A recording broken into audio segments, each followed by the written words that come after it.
thing you'll see, so, yep. Yep.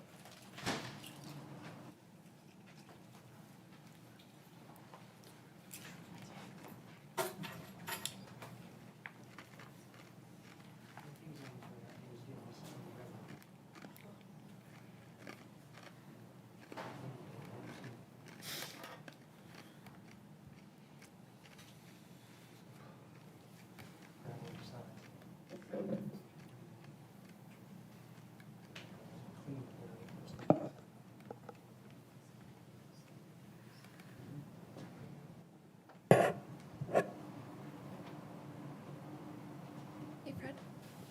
Before the meeting starts, would you mind pulling that mic back down?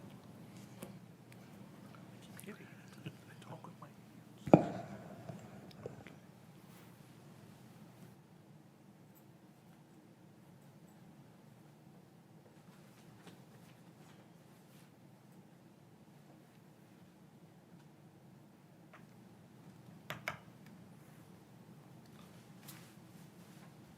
I'll wait till that goes, and then, that's the one that gets videoed, doesn't it? I'm not 100% sure if that clock is in the shot. All right, well, we're all here, we might as well start. Let's call the meeting to order, please. We'll start with the Pledge of Allegiance. To the flag of the United States of America and to the republic for which it stands, one nation, under God, indivisible, with liberty and justice for all. And let us do the roll call, please. Timothy Sullivan, Here. Ronald Ludwig, Here. Robert Knabe, Here. Fred Hannon, Here. Jake Dye, Here. Jeffrey D'Amico, Here. Fred Court. Here. We're going to make a little change in the agenda without objection to move item 4A up to the, just after the approval of minutes. And I don't see anybody objecting, so didn't give you much chance, but we'll do that. You're going to have to get it anyway.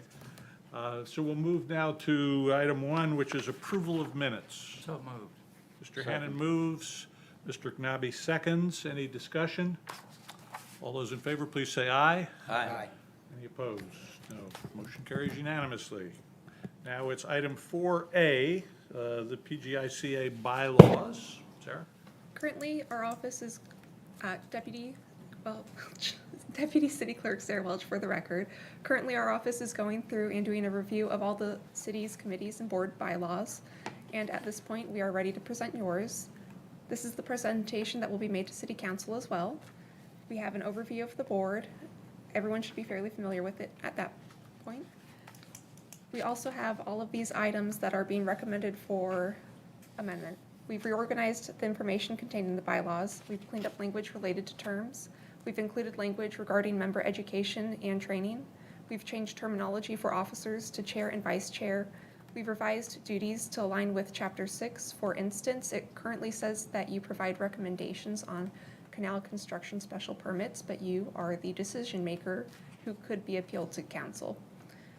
We've also added duties A5 and A6, and those refer to providing recommendations on inclusion of land within the district and providing a recommendation on variances within 6 feet of the seawall. We've also fleshed out the meeting procedure in alignment with the board member handbook and revised language regarding continuances to align with that in the quasi-judicial procedure that the city adopted formally. We've also added language to allow the committee to meet at another location while City Hall undergoes renovation. So what we're looking for is a recommendation to City Council on these amendments and any others that the committee may desire. If we have approval to move forward to council, we will provide this presentation along with any further recommendations you might have to council. And then when they okay it, we will prepare a resolution to adopt amended bylaws. So is there any point that the board would like to discuss? Did everyone have a chance to review? Yeah, I had a question. There was 2 items. One was the not asking people's names and address. I can see the address, but no names if they were a respondent. One I moment, thought please. that was taken out. Under which section?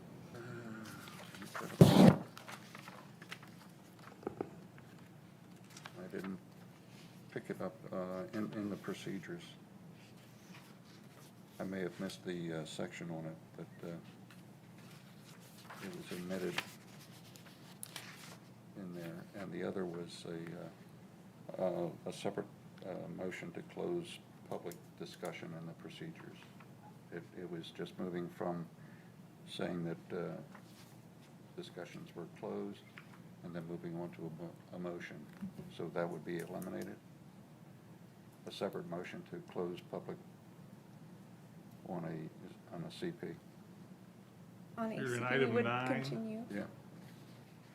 We will continue to need a motion to close public hearing during public hearings before a decision is made. That will still be necessary. And anyone who comes to the podium will continue to need to identify themselves to the committee. You may want to double check it because it looked like it was eliminated and There's a good chance it was moved. We did a lot of moving around, and unfortunately, the change tracking document makes it look like things are being eliminated when they are being repositioned. okay, I may have missed it also, so I'm just, these are the two items that stood out in front of me. We'll be sure to review and make sure that. Okay.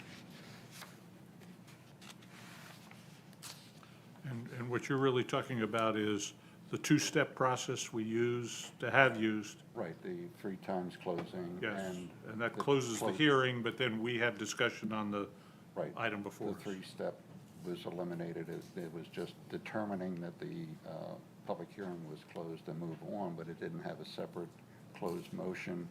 It looked like it moved right into addressing the CSP. The CCSPs are governed by the city's quasi-judicial public hearing procedure, which is included in the board member handbook. It's much more detailed. That will Okay. still apply. All right.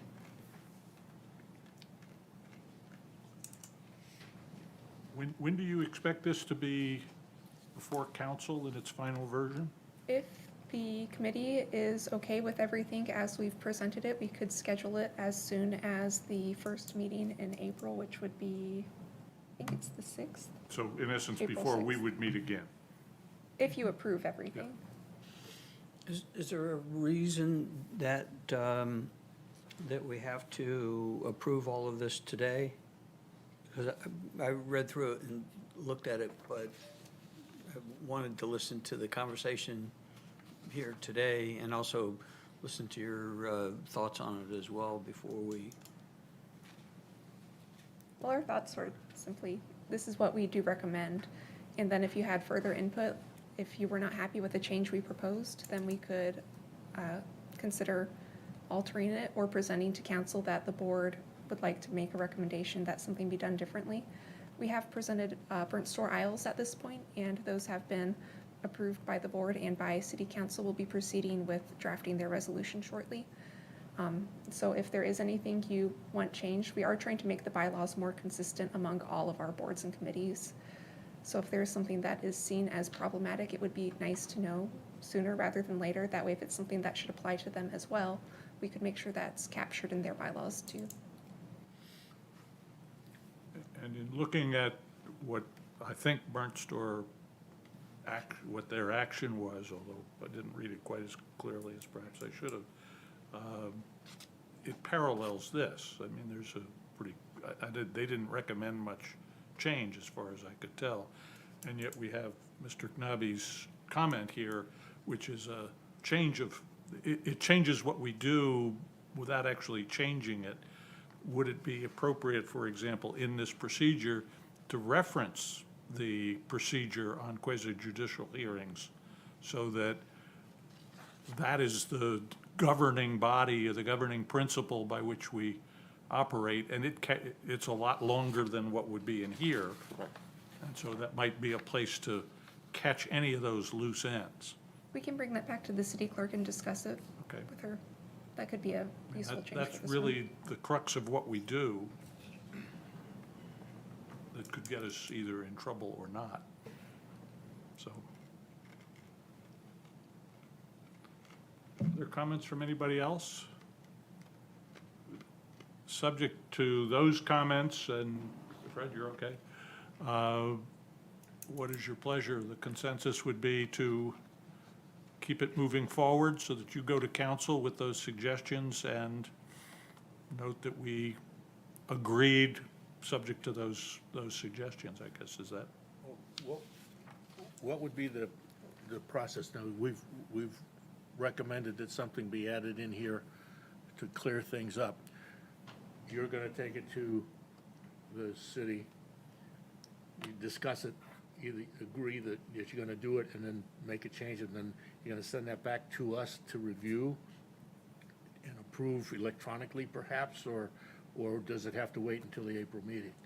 The way these have gone so far is that after we get the board's okay to present it to council, council considers the recommendations made by the committee as well, and then decides if they would like those to be included in the amended bylaws.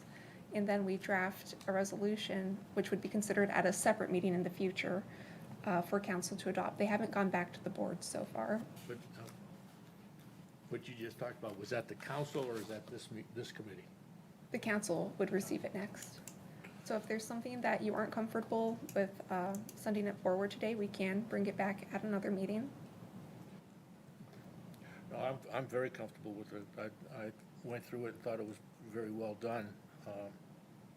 And it wasn't confusing to me as like you said, I thought something disappeared, but then I found it later, right? So, I'm comfortable with it. I think the addition of what the chair has said would be a positive change to the amended bylaws. So I would like to see that happen as well. Could you summarize that? I mean, It would be to add language that says our procedure is governed by, much like it says Robert's Rules of Order will do the general procedure. In this case, it's the document that is the quasi judicial hearings document, which I think everybody has a copy of somewhere. So in similar fashion to what we say about Robert's Rules. That was longer than I said it the first time. So, I understood it as well as the first time, too. So, thank you, Jay. Jake, So- I sense that you are reluctant to go forward yet. The what? I sense that you're reluctant to approve this right now. I'm just curious. No, I'm not. You know, if I had something that I was concerned about, I'd bring it up, but I didn't have anything when I went through it, and I haven't heard anything today. I like that, but I'm not hard over on what it is, so I don't have any objections to it. And in fact, it may not be in this group, but before city council approves it, we have the opportunity to make the same points or additional points to city council. As individuals, we could bring those up. I'll double check with the city clerk and make sure there's nothing that would say you can't. If there was something that would prohibit you from doing that, we'd let you know. Yeah. So, And I'm sure that the clerk would be happy to get any additional comments generally that would be beneficial to making this the best possible document that it could be. So definitely. write a letter to your congressman or something. So, good? So if you would like, if you're okay with this moving forward at this point, you could make a motion that we present this to council with your recommendations. We would look for such a motion. So moved. Jake Dye? Should I, Mr. Hannon, seconds. Any discussion? All those in favor, please say aye. Aye. Any opposed? Unanimous. Thank you so much. And I apologize to our one non-staff, non-committee member. I skipped right over the public comments. Do you have any? Okay. Then we will move on to reports, starting with the finance report. Good afternoon. For the record, Kathy Miller, Canal Maintenance. In your packets are this month's finance reports. Are there any questions or concerns? See none? Budget utilization. Okay. Utilization report, as you can see, the only thing we really got happening is seawall replacement. I'm anticipating the mangrove trimming to start in April, and we're not going to do any dredging of the inlets until this summer. We've had quite a busy winter, lots and lots of visitors, so we didn't want to block any of the inlets, so we'll be doing the dredging this summer. Okay, that's the plan anyways. Okay, any other comments on budget utilization? Seawall replacement status report. Okay, you will notice that we've taken that second project and pushed it to next fiscal year. That's the Sancho Panza Court. We've already contacted the property owners and they are good with it. So this particular project was not as urgent and was able to be moved, so. So just due to some emergency repairs and some overages, we had to move a couple projects forward. I have a question, not about the specifics here, but would it be a chore, and if it is, I would say let's not do it, to add the district or the zone that these projects are in? I can do Southeast, that. southwest? I can do that. Particularly as we start looking forward at some of the other issues that we'll be talking about, so, okay, That'll be no problem. Actually, I have that information. good, thank you. Let me write that down.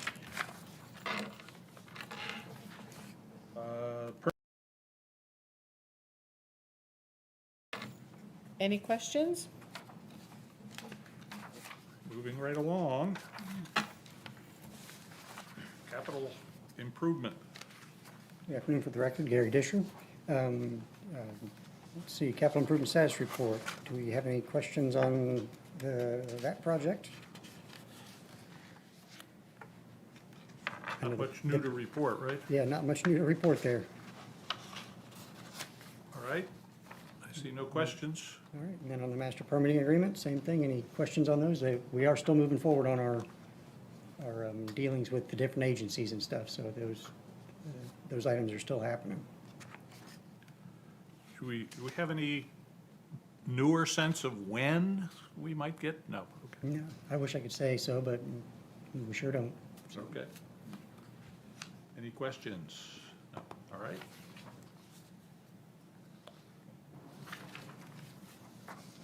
Anything else there, Gary? no, sir. All right. We have no quasi judicial public hearings, so we'll go to general business. We'll go to 2G, which is Punta Gorda Isle Seawall Assessment Analysis Report.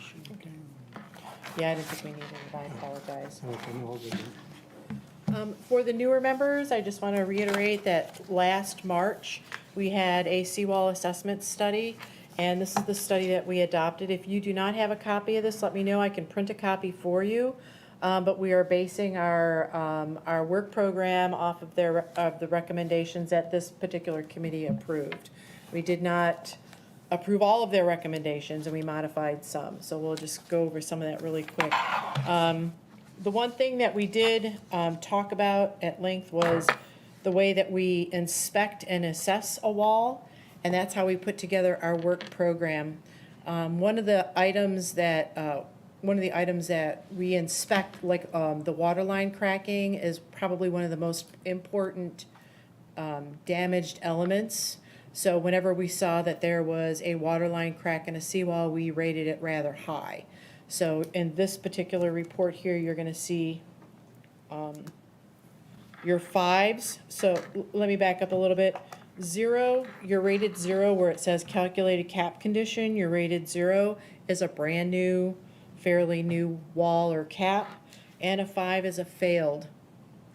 Okay, anything in between, so like a 1 is in good condition, no cracking, no spalling. A 2, you might have some minor cracking. A 3, you're gonna have more severe cracking. Things that we monitor. 4 is serious cracking, still monitoring, eligible for the next work program, and a 5 is a failure. Failure could be that wall is in the canal, or several large chunks of the cap is missing, or something like that. We actually ran into a seawall this year where the cracks in the wall were like an inch and a half thick, wide. That was pretty serious. We considered that a failure. So that was added to this year's work program, okay? This report is much different than any other report that you guys have gotten before. Mr. Disher has made several modifications to our software. So as we're going along and we're assessing things, we're adding different things like delamination. We never considered delamination as a damaged element. But in fact, when you start reading this book, and this is the book that the engineers recommended to us, delamination is an element that we need to consider. Having that scab or that surface worn away exposes the aggregate, allows water to seep in, and allows the steel to expand and stuff like this. If any of you would like to check this book out of our library, you're more than welcome to look at some of the terms that we're using or whatever, but it is available for you to look at and read.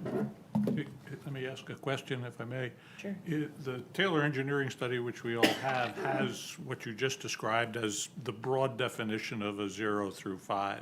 And it sounded like it was pretty much the same thing that you just said. So at least that's there.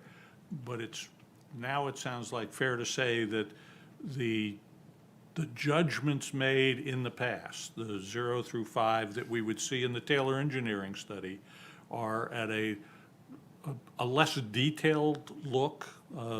So to compare the 2017, that period of time to 2019 to what this is, we're going to see tougher looks at the seawall condition. So we should expect to see some drop-off in the higher ratings, worse ratings for the seawalls today as opposed to what they would have been 2 and 3 years ago.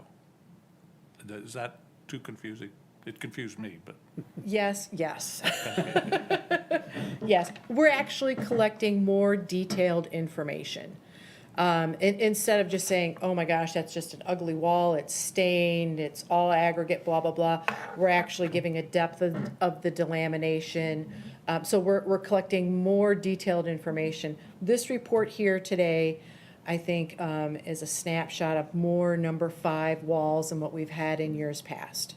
And would it be fair to say that the review that was done by Taylor, and they used your reviews, your prior surveys, would probably have underestimated the condition of the seawalls, underestimated the bad condition of the seawalls? Yes, Okay. yes, I agree with that, yes. And unfortunately, this year, I was able to experience a seawall assessment. I learned a lot, got to see a lot, and it was quite an experience. It was quite an eye-opener for me. So when I'm able to look at these numbers, and after we collect all this data, Mr. Disher does a post-processing, and he comes up and he spits out these reports of these are the priority of the seawall replacements you need to do in the next following years. And then we take that and we look at a map and we go, okay, we got an Irma wall on both sides, let's close that gap. Maybe if we had like a 4 wall as opposed to a 5 wall, we apply all these different factors as opposed to putting together the work program. Okay, yeah, thank you. No problem. What I do want to say is the reason why we're having this conversation today is because we're planting the seed today about our budget.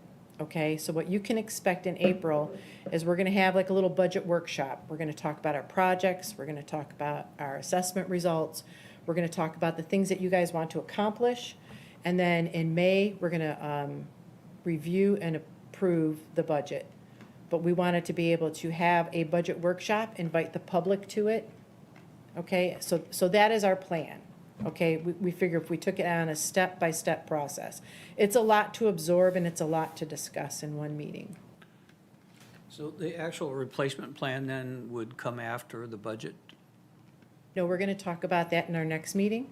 We're going to give you a couple different options. You could, with current contract rates, this is how many lineal feet of seawall you can expect to replace this year.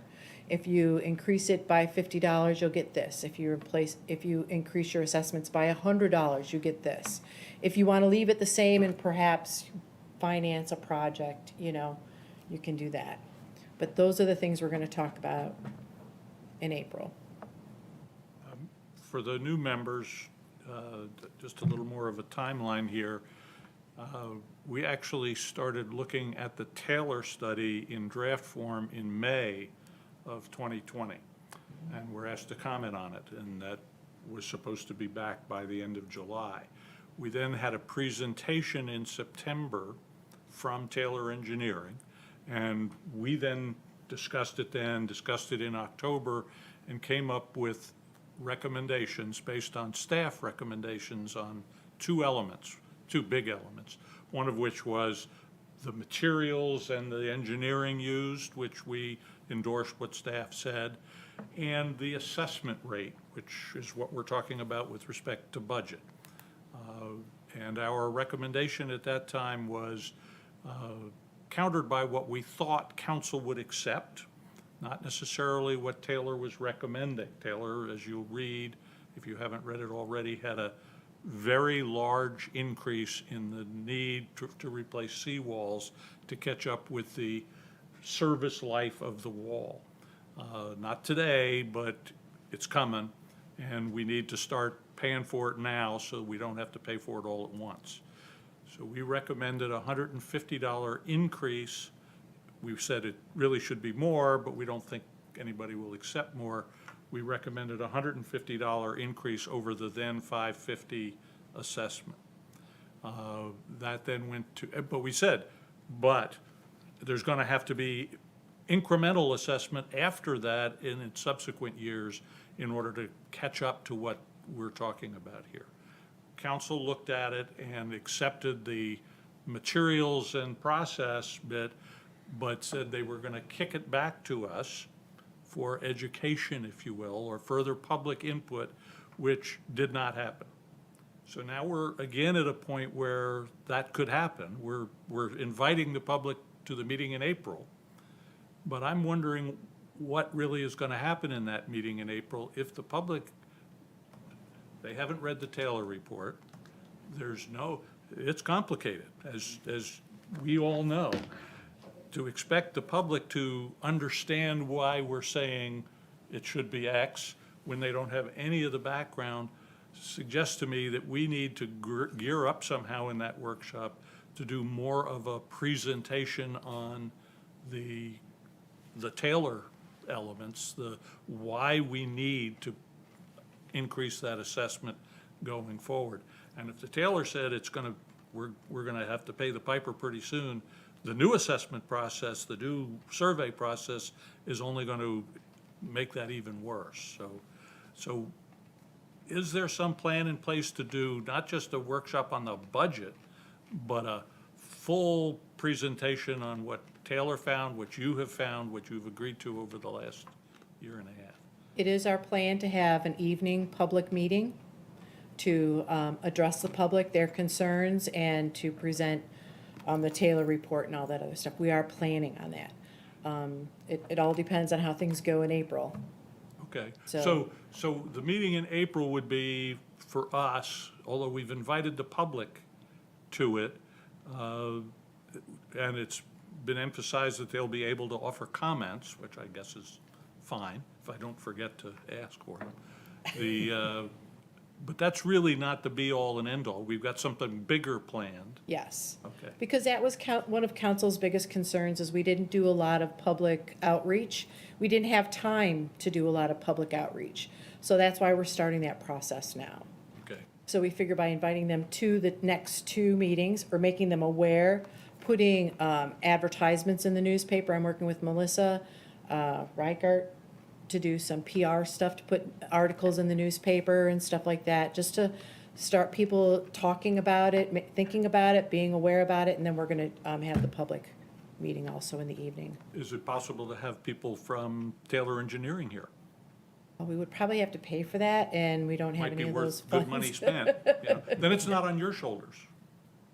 I thought the September presentation, I can't remember her name, but was helpful because she was speaking to her data. And we're basing a lot of this, particularly the rate at which we replace on their information. So unless you're willing to speak to it and not suffer the slings and arrows, Yeah. Unfortunately, I don't know, that's a good suggestion, and I can look into it and let you know in April. but I'm sure there will be a fee for that as far as our contract is over. So I, you know, it would be nice to have her there, yes, yes, yes. So, but I can certainly look into that. Okay. We just won't tell her why she's coming down. Does the study exist on the website someplace? You know, I was thinking that same thing, Mr. Dye. We will make sure that it is on the website. I'm looking at your part, I don't see it in there. Okay, no, we will make sure it's on the front page anyways. Definitely on the front page. So in April, we'll get, I'm guessing, a pro forma recommendation on an assessment rate, which is, We're gonna bring you a couple options, okay, is our plan. We're gonna, Kristen will be here, right? Kristen will be Yeah, here. Kristen will be here to Okay. present. Yep. Yep. We have a meeting with her on this Thursday to start putting together those options, okay. so. So are there any questions or concerns about this table in your agenda packet? I was expecting more shock, more questions, more concern. I have a question, another one, I'm sorry. Go ahead, Mr. Knobby. I'm maybe a little confused, but can you explain the point system and how you, I didn't hear the question. It's the points, number of the points. number of points and how they're allocated? The number of points is actually the number of, that's not a numerical point, that's the number of assessment legs. So those are segments.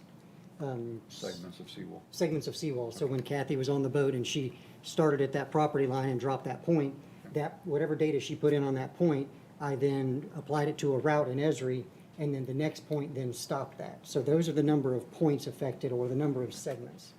It could be a segment that's 6 feet long, you know, something happened right there and she dropped a point 6 feet away, or it could be, you know, 300 feet down the canal before the next segment got dropped. It does not relate to assessed units or panels or anything Or like that. spots on the panel. No. different- Typically, different we criteria. assessed a property from property line to property line, or when there was a condition change. Say all of a sudden we had a bunch of cracking that happened, or a cap had spalled, then we would drop a point there. If there was a mangrove that was blocking our view, something like that. So it was either a condition change, or we went from property line to property line. Condominiums were tough. You know, we would drop points every so often. Probably 4 or 5 points around a condominium. And the monitor length is how it's different from the condition. The monitor links are the ones that in the program, it was, it cued us into like a monitor situation. It's just a red flag for us that we're monitoring these areas. So you can see, you know, out of the, on the top one, out of the cap, number one, or rating one, there's 155,412 feet of rated one cap, and of that, 53,413 is in a monitored condition, or we're watching it for, there, it had some That kind of could condition change its issues. condition. Yes. Yeah, okay. Cracking or About a third of that chipping is- or, Okay. yeah. Do you additionally have this, I see that the total number with the MMFX and the epoxy and unknown, which I assume is either unknown or original wall. Right. Do you have that broken down by the conditions so that you could do a full spread that the epoxy coated are 0 to 5 or how many feet, et cetera? So would be another part of the matrix. I can run that query out and get that data. I'm interested only because the Taylor Engineering has that information and spends a lot of time talking about the original walls and what they have, and then as our engineering changed over the decades, just to see what's happening, whether there's any trend there. Right, I can right. run those numbers for Yeah. you guys. Okay? And then we've, as you can see, that's, our new system, we're going on a blended deal. It used to be where the cap lived alone and then the wall lived alone, and we would run a query and say, okay, give me all the number 5 walls. It didn't matter if it had a 0 cap on it or a 1 cap on it, that queued into the replacement.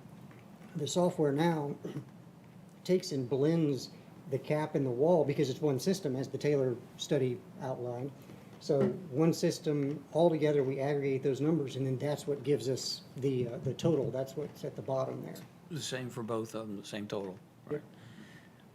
but it's not for both of them, it's a different, Well, I it's mean, got a whole if- different jinx one break affects the values. other. If it's, Yes, oh, if it's a exactly. cap, it includes the wall, Yep. or, and vice versa. So a good cap on a bad wall will pull it, down closer to a 3, but bad cap, bad wall, the whole system pulls it closer to a 5. In building the schedule, the annual schedule, obviously you're going to go after the 5s as a priority.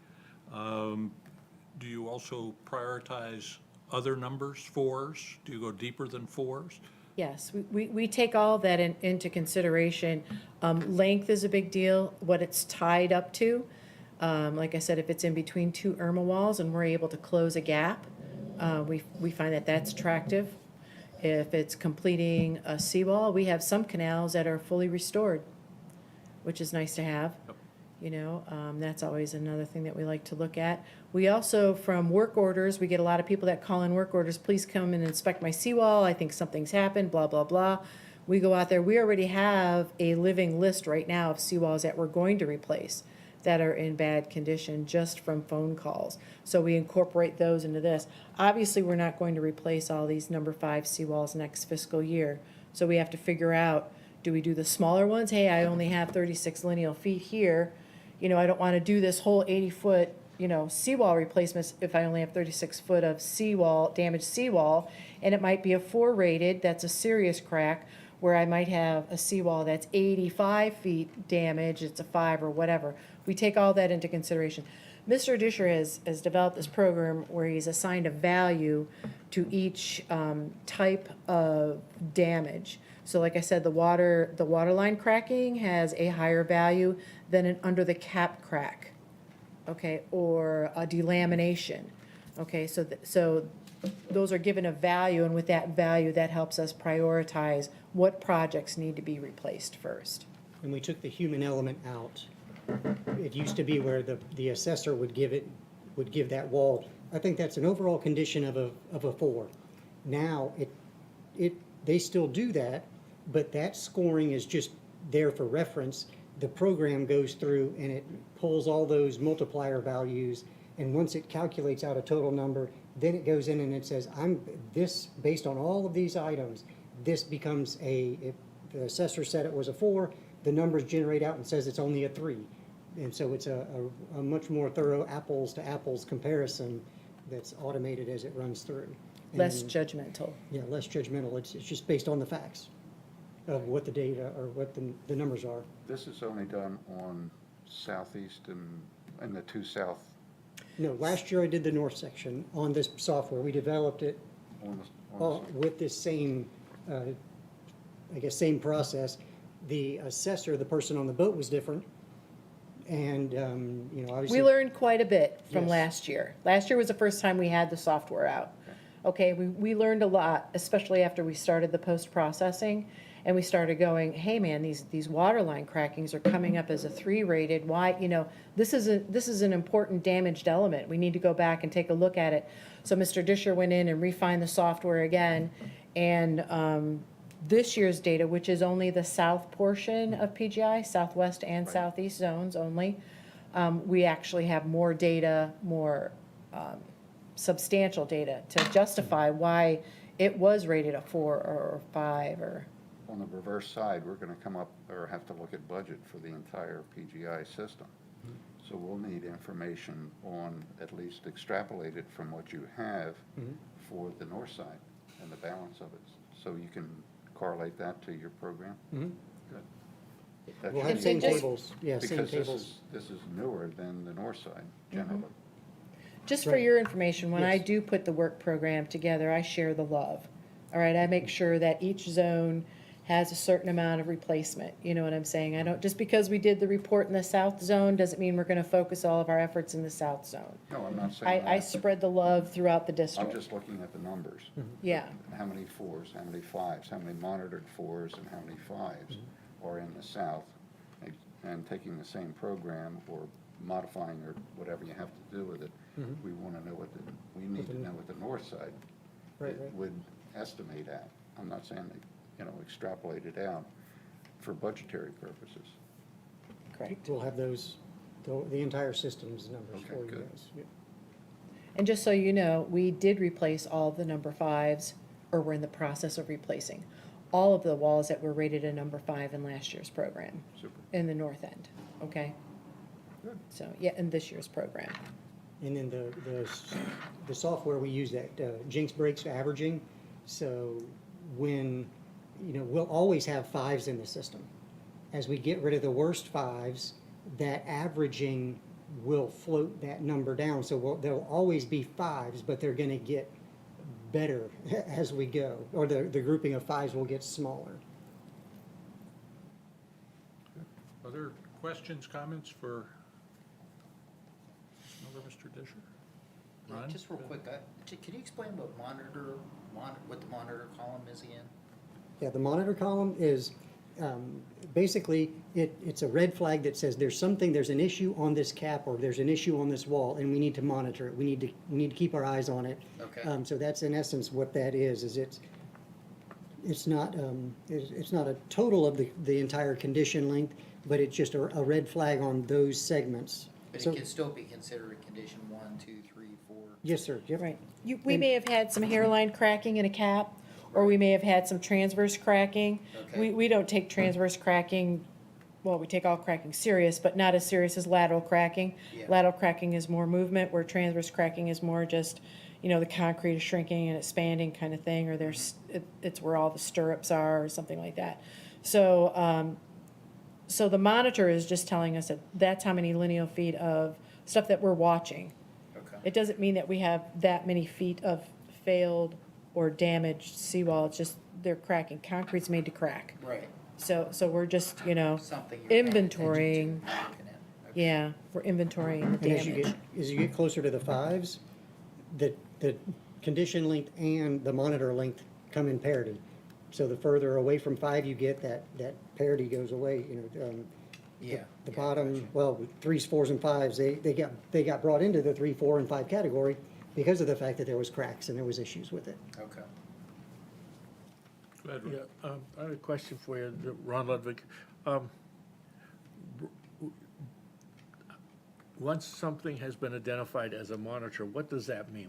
How do you monitor the ones that you flag as monitors? You The send a next boat time out we go there? back out, well, no, we're not doing, the assessment only happens, obviously, the same kind of cycle. But when you're on the boat, I have a background mapping built that shows the different colors so that the assessor knows, hey, that one's got orange underneath it. That's a monitor for, I need to really put my eyes on that and make sure, see what, so that's the red flags or the flags that is, Okay, but we don't actually have like a monitoring schedule where Yes, sir. where someone goes just out. every other year now. Okay. Yeah. okay. Yeah, we've got, well, on that one, what do we have? The monitor actually takes place during the assessment of, Yes, sir. of the zone that you're doing that particular year. Right. Gotcha. So we've got, 23.74 aggregated miles of monitor. And obviously, we can't monitor, a lot of the things that we found are below that tide line. So anytime, we could only see the entire wall at that snapshot in time when we had our low tide, so it wouldn't really do us much good to monitor again. And there's enough volume here that would take away from the previous year's assessment. So you just wouldn't be able to do it. So it seems like the best way to do it is go out when we're doing the assessment and hit it again. And then we can compare year over year and things of that nature.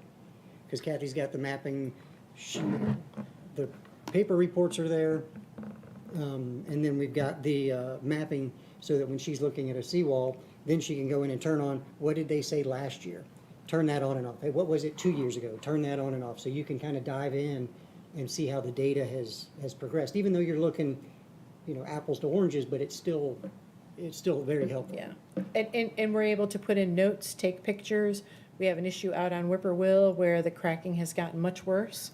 They're actually building a house next to the seawall right there, so we were able to reach out to the contractor and tell him, hey, this is gonna be a priority. We need to work with you as far as you finishing up the house and the CO and stuff like that. So it's a helpful tool for us in the field as we're looking at it at that time.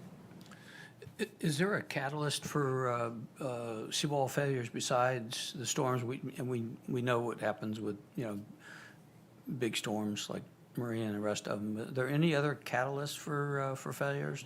I think loss of berm. When we start losing our berm, we have tidal waters, our soils move all the time. Or we get people, prop dredging, whatever. So when we start losing that berm, that's when BSI is experiencing a lot of that. They have very little berm in their canals, and that a lot of their seawalls are kicking out. Just on slightly shifting this, 'cause- and maybe it's for next month, but I think my math is right, that I'm looking at the 6,600 or so linear feet proposed for this year in terms of replacement, and a budget of over $2 million for seawall replacement as opposed to the overall 3 million plus, which comes out to $331 a foot. The Taylor Engineering study had it at, their cost was, the cost that they were estimating was $317, so an increase over time, which is happening. Are you making an assumption about what that cost will be for this purpose? Obviously, it's gonna be more, because everything is more. And every dollar it goes up, that means less footage can be done. So what's going on with that? So I was working on that today. I had to update my cost because I have to prepare for our meeting on Thursday with Kristen to come up with a lineal foot cost, a reasonable lineal foot cost. And it's just not seawall replacement, it's cost for panel manufacturing as well. So everybody's costs are going up. Granted, we might be under contract, but when those contracts expire, they have an option to adjust their prices up to 5%. So yeah, we are looking at those prices. Right now, with today's figures, we're looking at $355 a lineal foot. And you have to understand that we have a lot of variables also. There's davit bases we pay for to have davit bases removed. We talked about increasing our deadman by 30%, and we're taking that very serious. I think this year we had 60-some deadmen that we replaced this year alone, or we're proposing to replace. So, we're looking at all those figures. And back to Jake's question about factors, we're looking at the whole riprap situation, and the plan is to not just do it at Outfall, but in other places if we can. And I'm remembering the Taylor study suggesting that per linear foot, if you're adding riprap, is another $100. So the seawall replacement process, $355, add riprap, we're now $455 to do the ideal. Right. How do we work with that? Because again, the length gets shorter and shorter, we're already behind, are we gonna even be further behind? Or do we That might make be a choices? conversation for next fiscal year. Okay. This fiscal, because we don't even have permitting yet. We don't Yeah, even no, I know, got it. you know what I'm saying? It's So long-term though, Yes, whatever yes, assumptions we're yes. making. Yes. Okay. But that is one of the, we still, when we replace a seawall with riprap, we still pay $104 a lineal foot for them to move it and put it back after we're done putting the seawall in. So that's still factored into our lineal foot cost.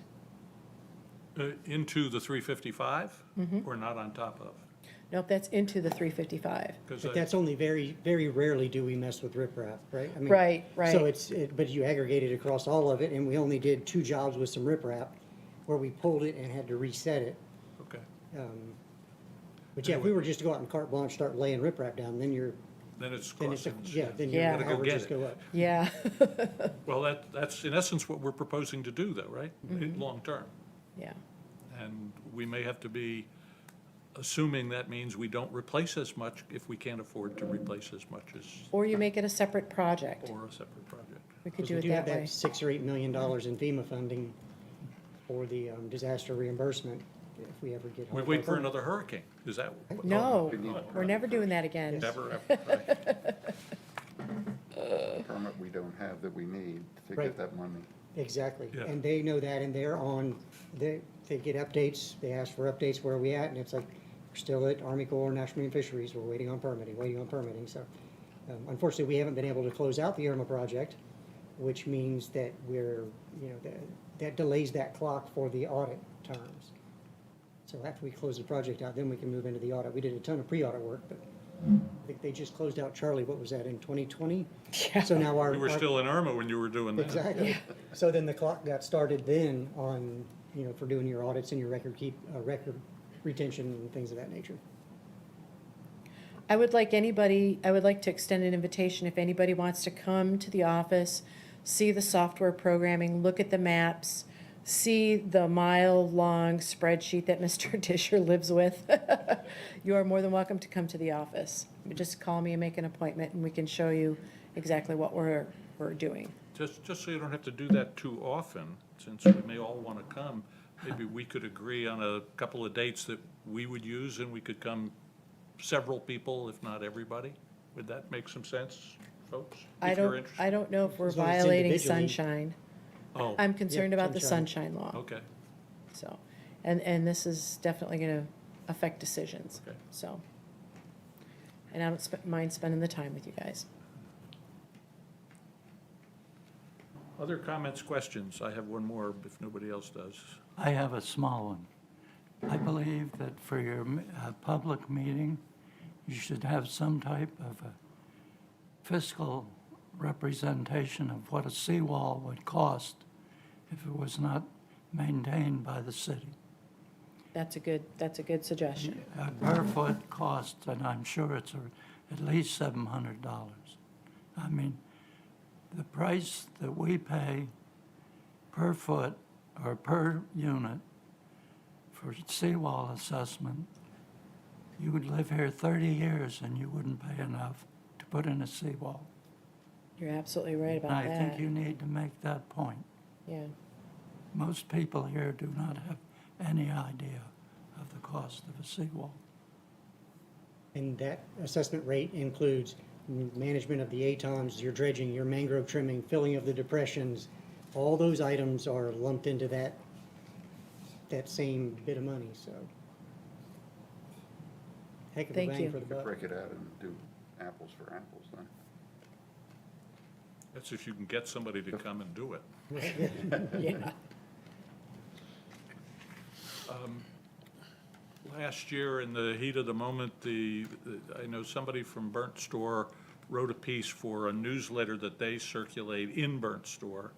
We did a little piece here, which hopefully would have been picked up by the council members who communicate on a weekly basis using the city manager's piece and adding their own.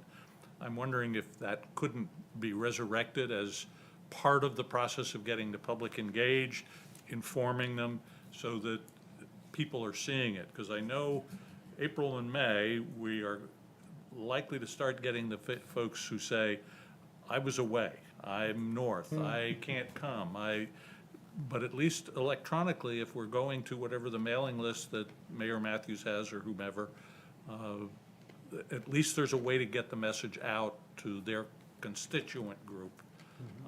And then maybe they'll get some calls, I don't know. Yeah. So maybe think about that too. I will, Okay. thank you. Other items, questions, comments? Thank you. Okay, Good luck. can't wait for April. We get to arm wrestle then. Time for staff comments. Anything else? Nope. All right, Rick, no, Brian, no? Okay. Committee comments.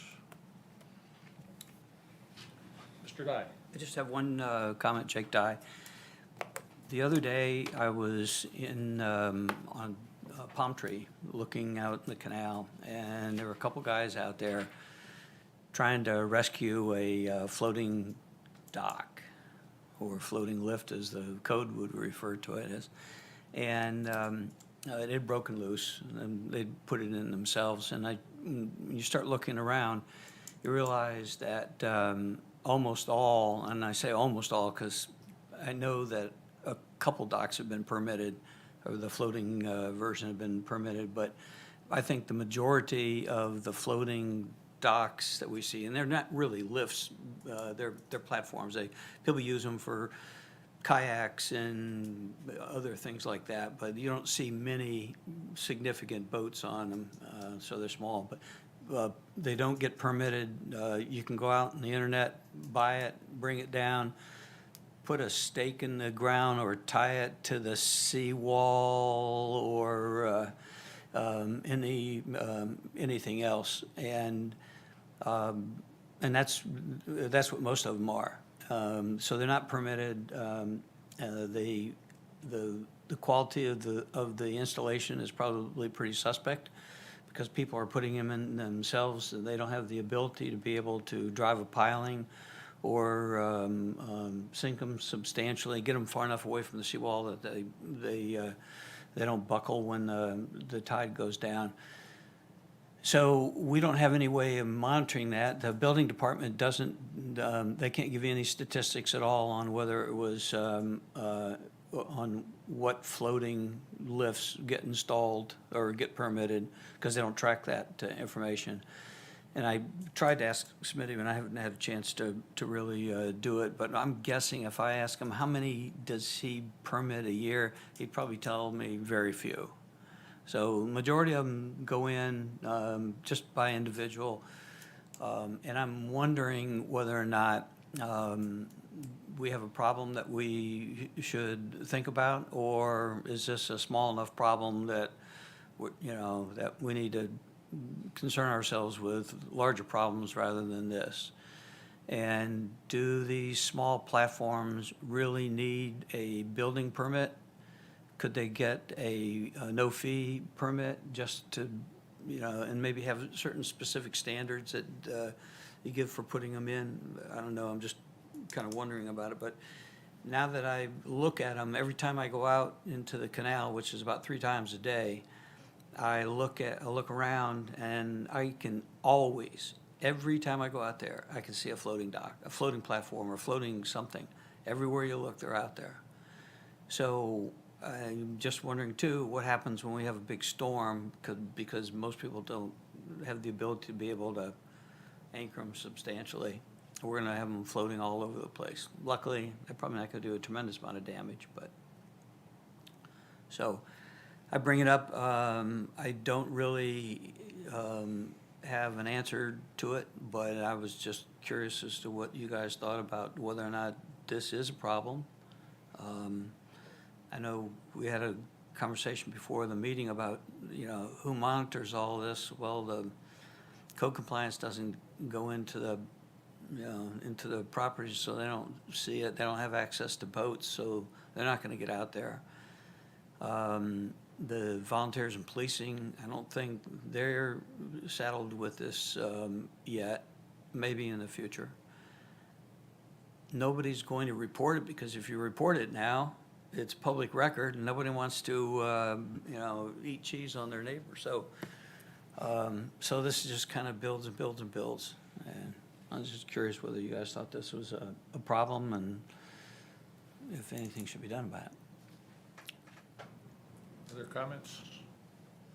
Code says you have to get a permit for it though, right? Yes, it actually, in the last chapter 6, and correct me, but in the last chapter 6, actually took the float, designated as a floating lift, and there's a whole segment now on floating lifts at the end, and addresses floating platforms. But my understanding is, regardless of what it is you put in, you got to get a permit for it, which is, that's $450 to get the permit. And then if you get the permit, that means the building department's going to have to come out and inspect it. That means that there has to be a standard for how it's installed, and I don't think that's, we all know how a boat lift has to be installed, and we know how a dock has to be installed. I don't think there are any standards out there for how the floating platform needs to be installed. And we would have potential, just by inference, what you said was you see a lot of them, but Smitty's only approving 7 of them a year, so that Yeah, would I suggest don't that people know. are taking the shortcut. Yeah, I don't know how many, I know that, I think in the last year, we've only put in 1. I mean, we've only put 1 in, and if we put it in, we're gonna permit, Yeah. so. Sounds like we ought to look at it. Yeah, it's one of these things, you look at it and say, so what do we, do? Yeah. 1, is it a problem? Two, does something need to be done, and if so, what would that be? And maybe a lot of this is education. Because most people, when I talk to them, I'll go out and talk to a customer, and he's got a floating dock out there that he uses for kayaks and stuff. And we'll talk about it, and he asked me, can we put one in for jet ski? And I'll say, yeah, but it's you gotta get a permit for it. In fact, sure, you probably got a permit for that one. I go, no, I have to get a permit for that? I go, yeah, you really do. You're supposed to have a permit for it. So most people don't have a clue that it has to be permitted. Well, I'm pretty sure most people don't actually understand what they're allowed to do generally. Oh, no, So, I can guarantee you that. Listen, every time I visit a customer, it's if there's the education part that comes in. You gotta explain everything, and nobody knows. Some people really do their homework. They've been there before in other places, and they know that the stuff is out there. They know where to look for it. They find it, and they get educated on it. But that's not the average customer, average homeowner. Since we're in discussion, not making a vote, we have the issue of who's already done it without permit, and the ability to enforce any of that, which we don't have.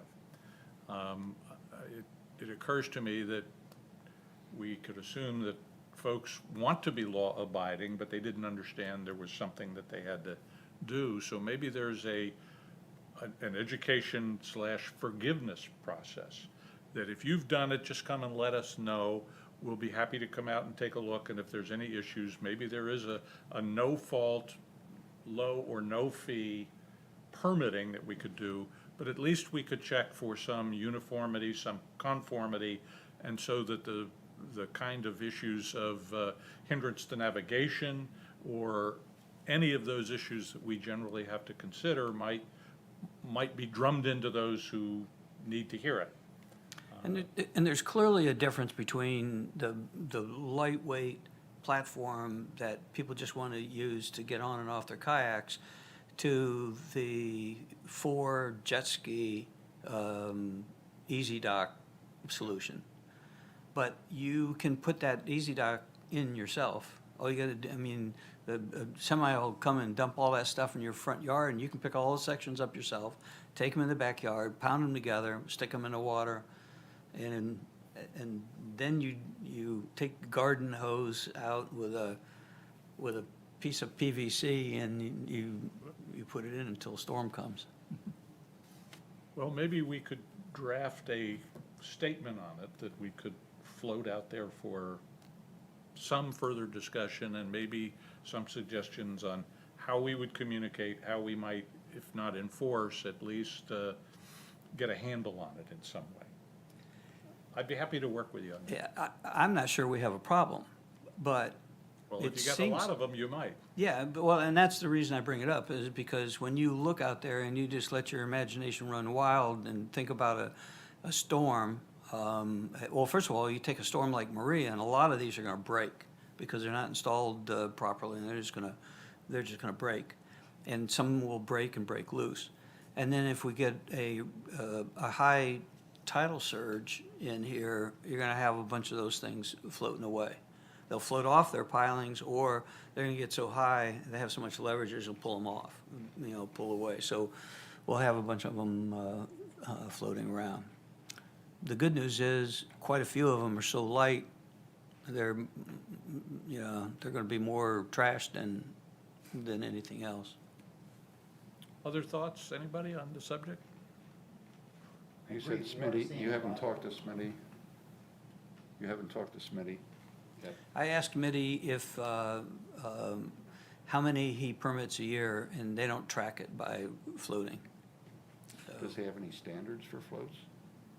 I didn't ask him that. I'm not aware of anything in the code that talks about Just standards defines for. it, that's it. Well, there's so many different kinds of floating docks and lifts and stuff out there.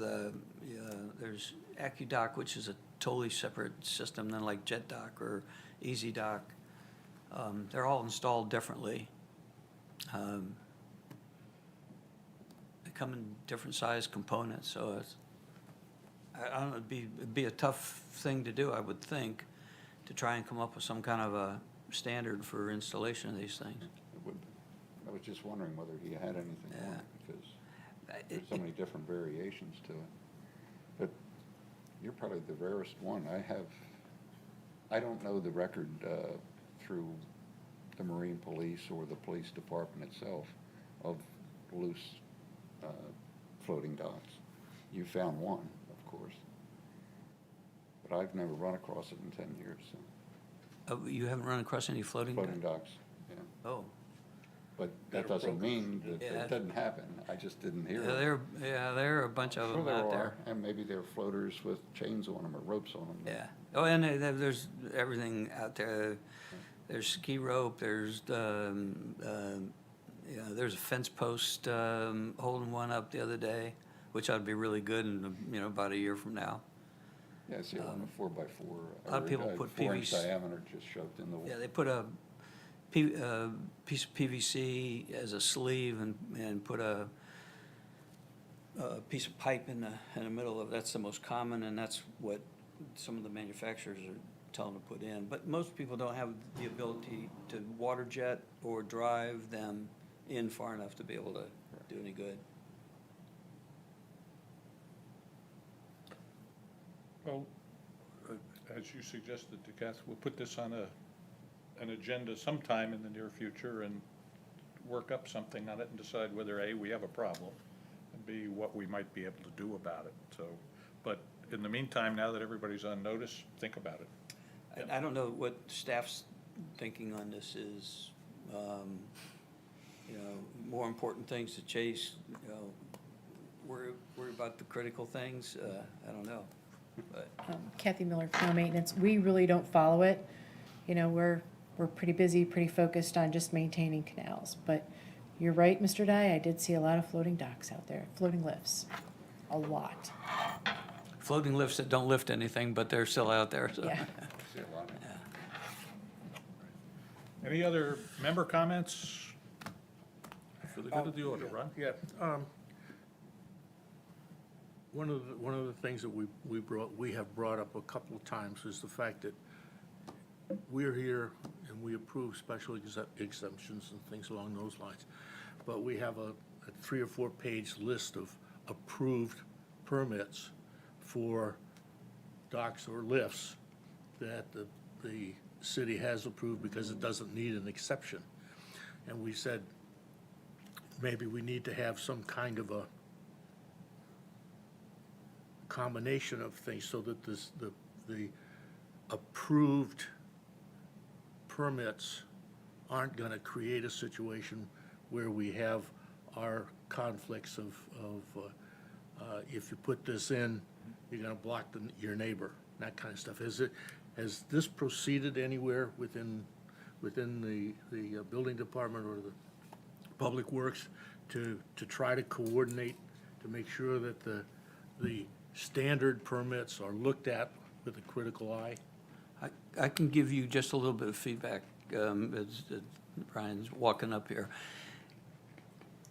I have recently had a lot of feedback from the building department on where we're building. So obviously, some discussion is going on, because as a contractor, I'm feeling it from the building department. It seems like they're looking at these things a lot closer. Now, there's still a little bit of a gap between the standards in some cases, but it seems to me that somebody's doing some communicating, so.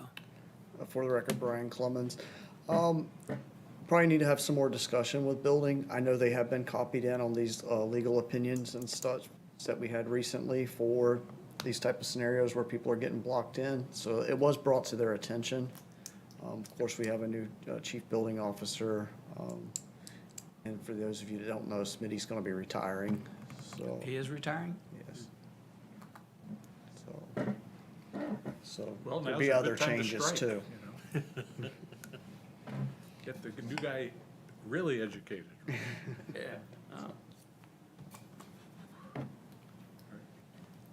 I thought there had been some senior level communication a couple of months ago, that at least it was not just sharing things, but a little more of a conversation.